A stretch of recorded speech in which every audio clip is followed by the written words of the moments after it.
Good evening, ladies and gentlemen. All of us from North Carolina people hope you've had a very happy holiday season. And tonight, we are particularly fortunate in the fact that Senator Jesse Helms didn't go back to Washington too soon, and he's here with us. We'll talk with him in just a few seconds. Production of North Carolina People is made possible by a grant from Wachovia Bank, a symbol of strength, stability, and service for over a century.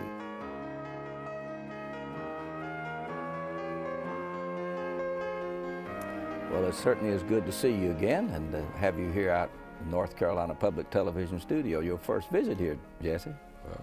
No, it's not the first visit on this program, but it's the first visit to this facility. That's right. And I'm amazed. All North Carolinians ought to come and see it.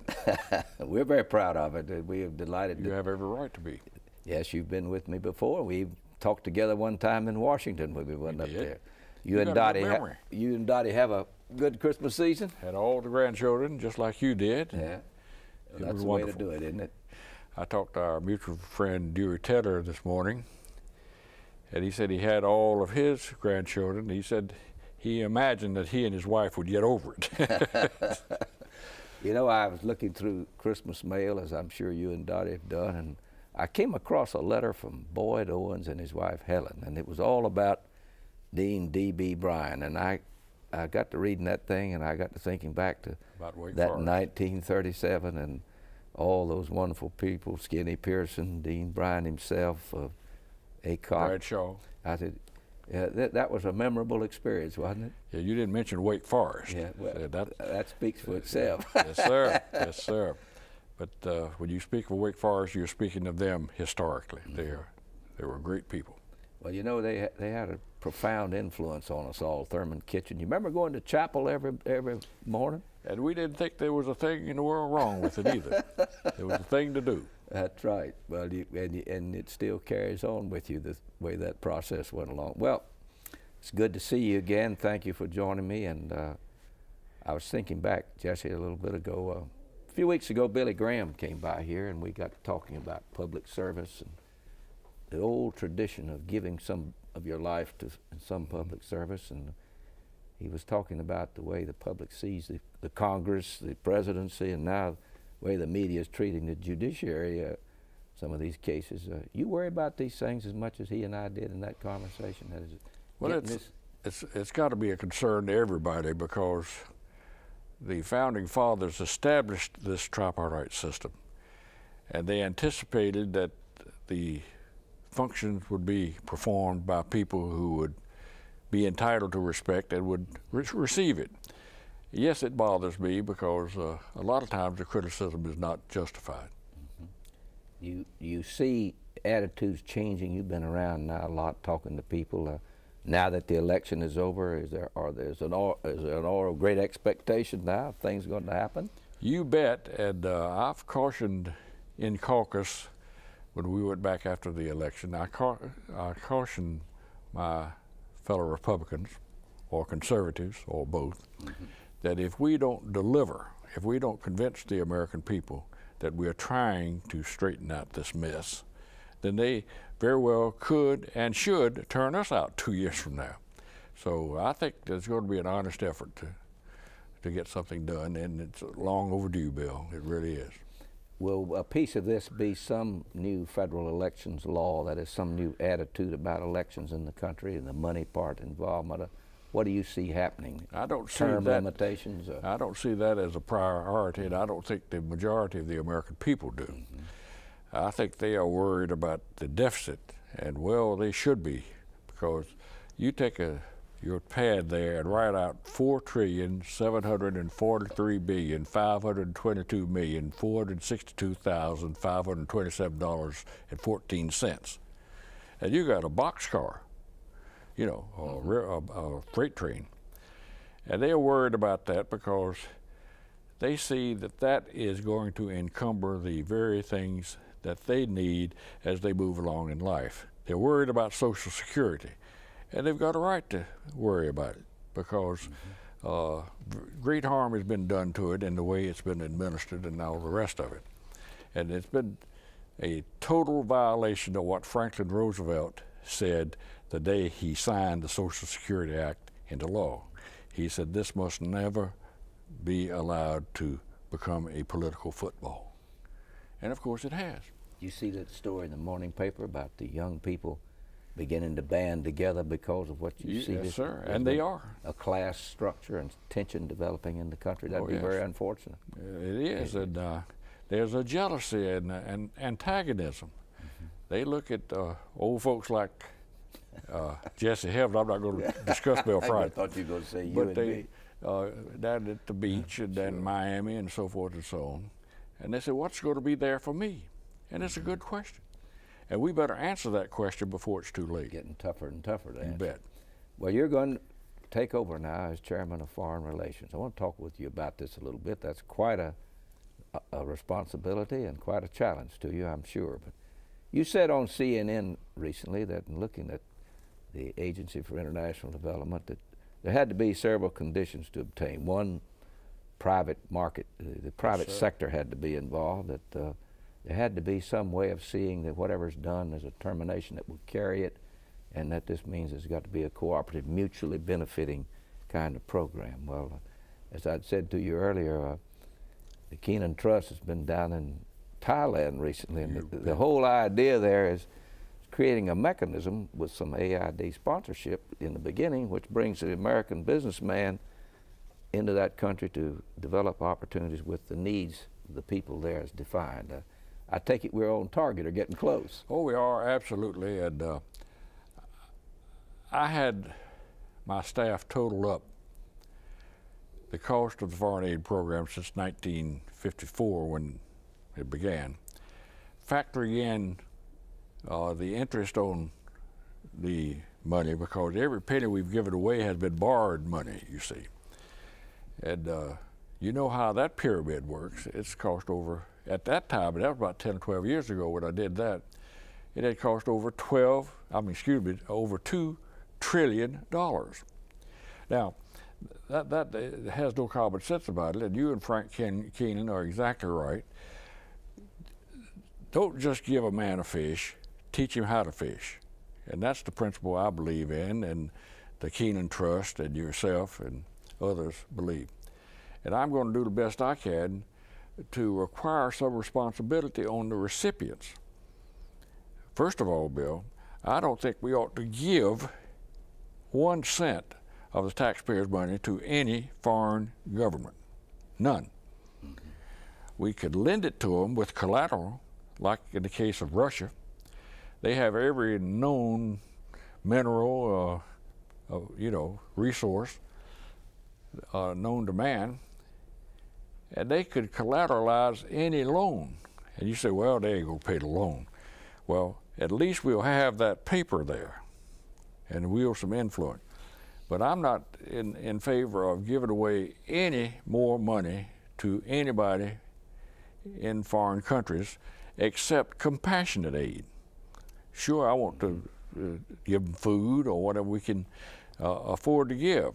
But this business of just handing out big money through an enormous bureaucracy, the Agency for International Development, it doesn't make sense. And I am proud of you and Frank Keenan and others for looking into this. Well, we've got an adaptation here, which is really a new way of doing what the AID was set up to do 25 years ago. And but this way, it takes participation locally, money committed locally, and then we work together to give the American businessman the opportunity there. Well, the other side of this that I know you're interested in is that quite accidentally one day we had a group of young people from Poland come into the buildings. And how do you start a company and how do you form a bank? They don't know. So today there are over 200 young people from 30-some colleges and universities in this country who've gone through the Keenan Center in what we call the MBA Enterprise Corps abroad. Well, they put up money, the local executive does, in Czechoslovakia, for example, or Slovakia now. And these young people are getting a year's of experience that is just really incalculably good for them. And that started with Mr. Bush granting us $600,000 from that AID operation to get it going, but now it's carrying its own weight. Now, that's the same kind of thing as you self-produce here.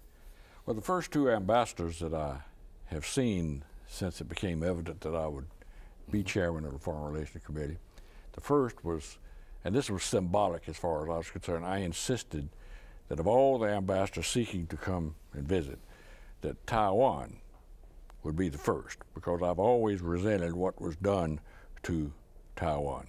They had been an ally and all the rest of it. The second one, Hoover Adams' son, Bart Adams, has established the Dunn newspaper in a relationship with a newspaper in the Ukraine. So they mentioned to me that the Ukraine ambassador wanted to come down, and he did. And we talked about foreign aid, and I said, I'm not in favor of giving you a farthing, nothing. I'm in favor of helping you establish some free enterprise principles over there. And he immediately said, absolutely.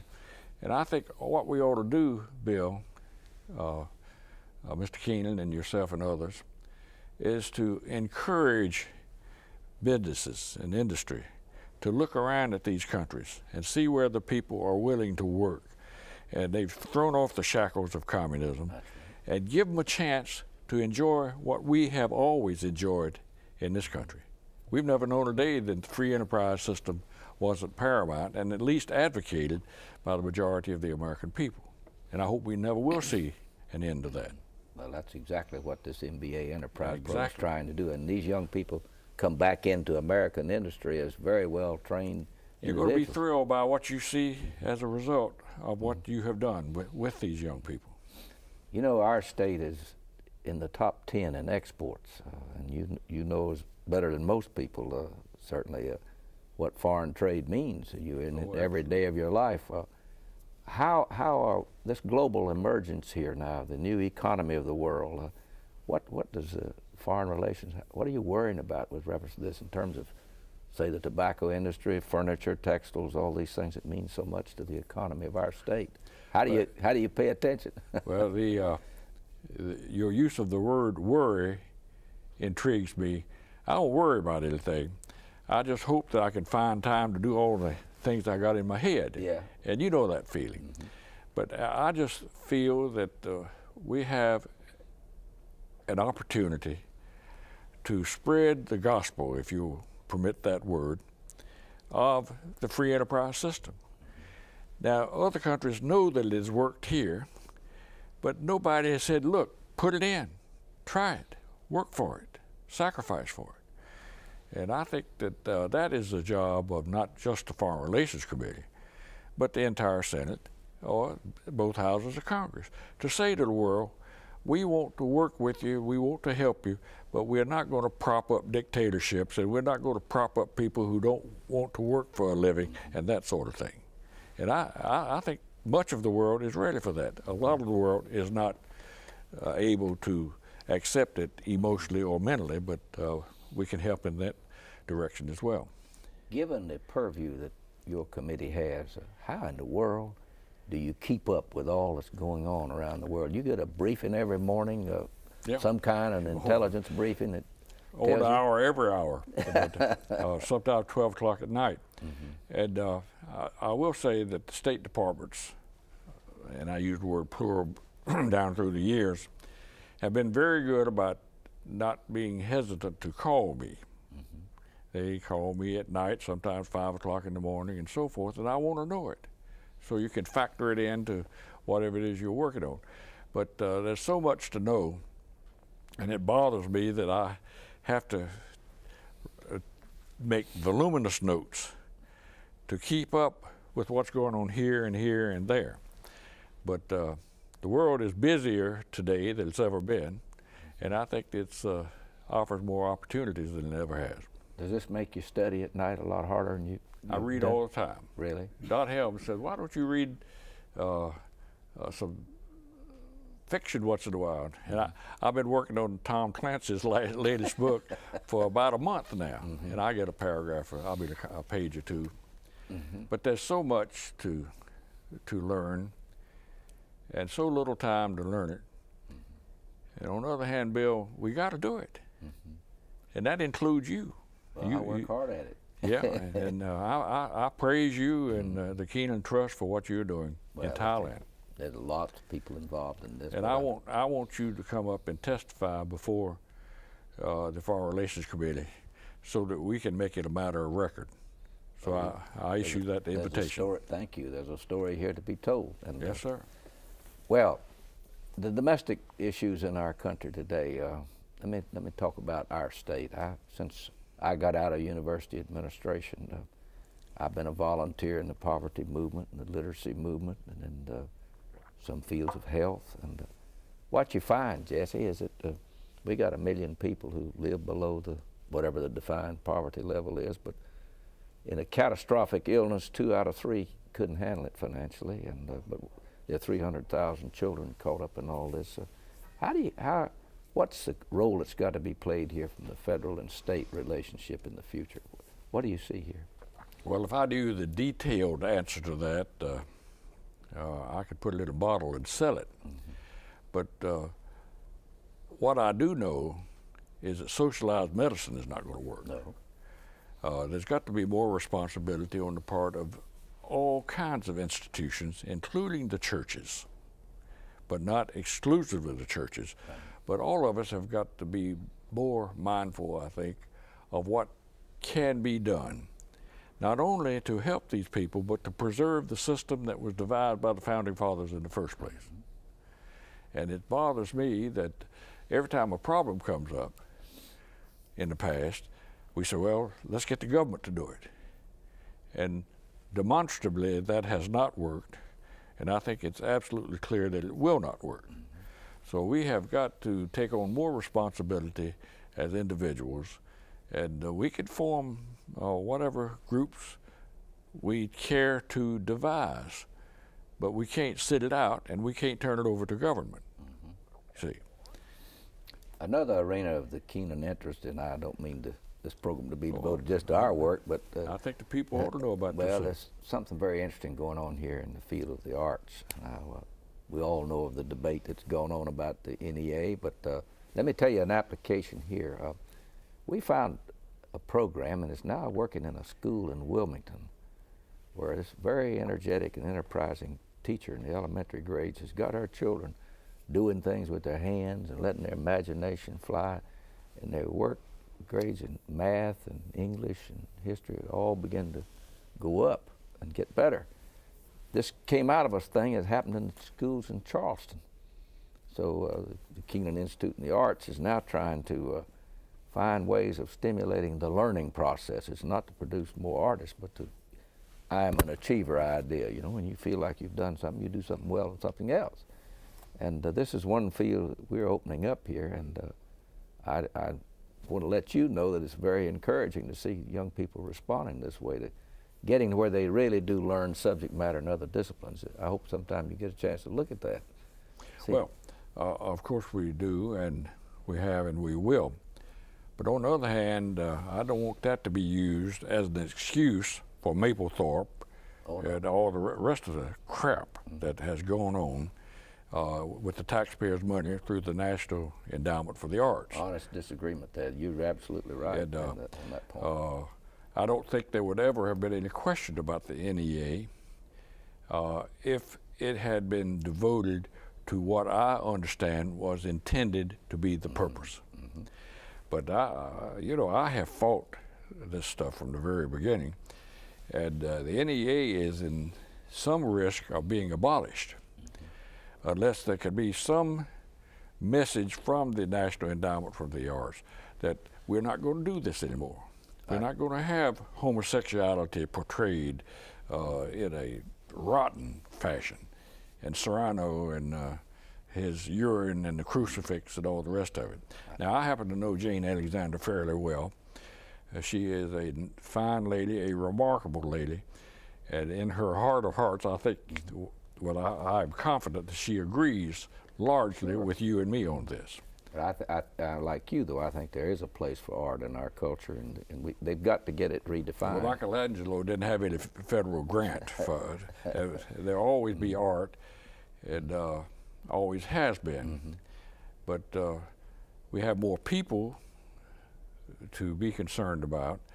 But I think we could work out something if we could preserve decency and not be taken over by the crowd that almost took over the National Endowment for the Arts. I'm perfectly willing to listen to see what people have to propose.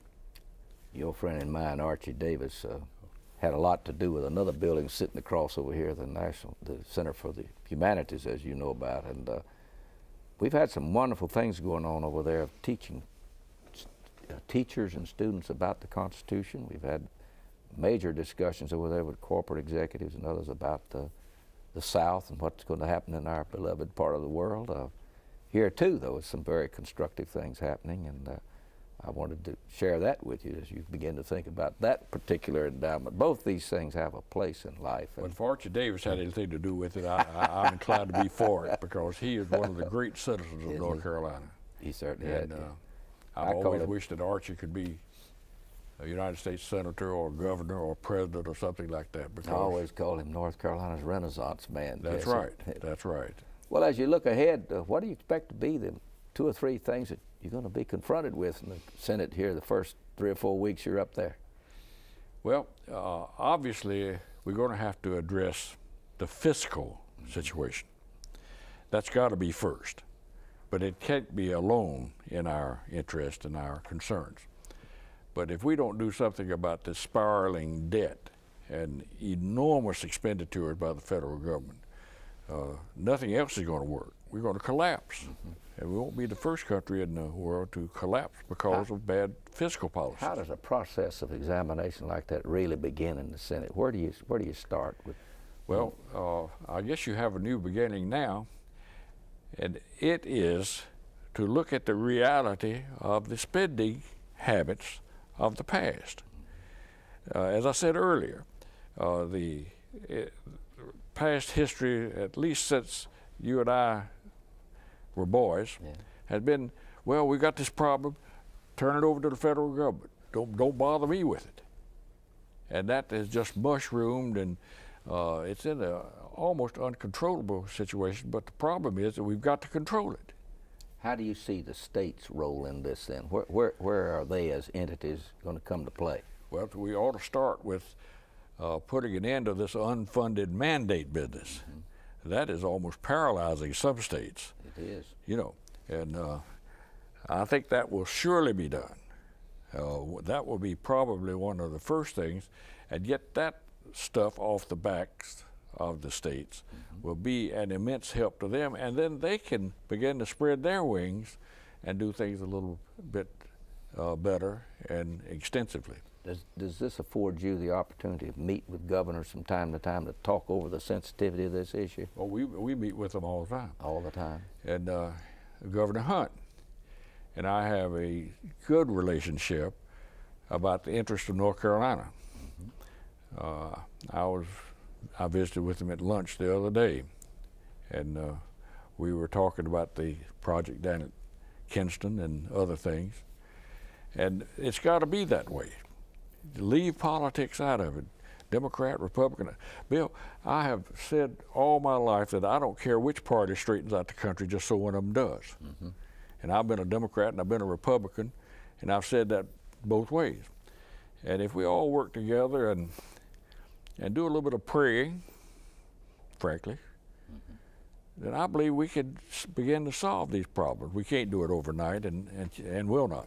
As you see our country then as the great remaining power in the world today, what does that say we've got to do that we haven't been doing or shouldn't be doing? Or how do you see the role we're going to play emerging here? You're going to have a lot to do with that. Well, those guys whom we call the founding fathers, who met in Philadelphia, they gave us a blueprint on that.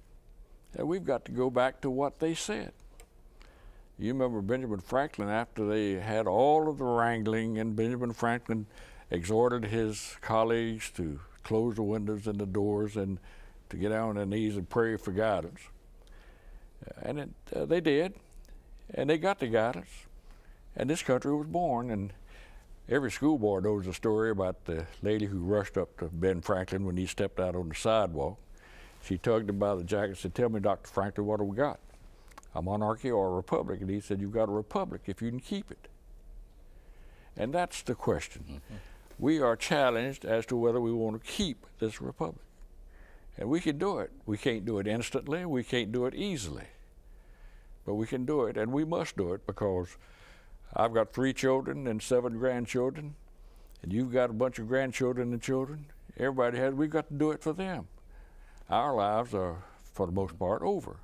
But we've got to think about those kids who have been denied up to now the prospect of living in a republic. See, and I think we can. I think we could work it out, but it's not going to be easy. Wish we hadn't run out of time, because we could talk about this on. It's interesting Let's to do it hear what again you. sometime. But we will again. This is a. I'm so glad you could come by before going back. But good luck on your next adventure up there as chairman. Thank you, and Bill. we'll all You be know reading I'm behind proud of you. Well, thank you very much.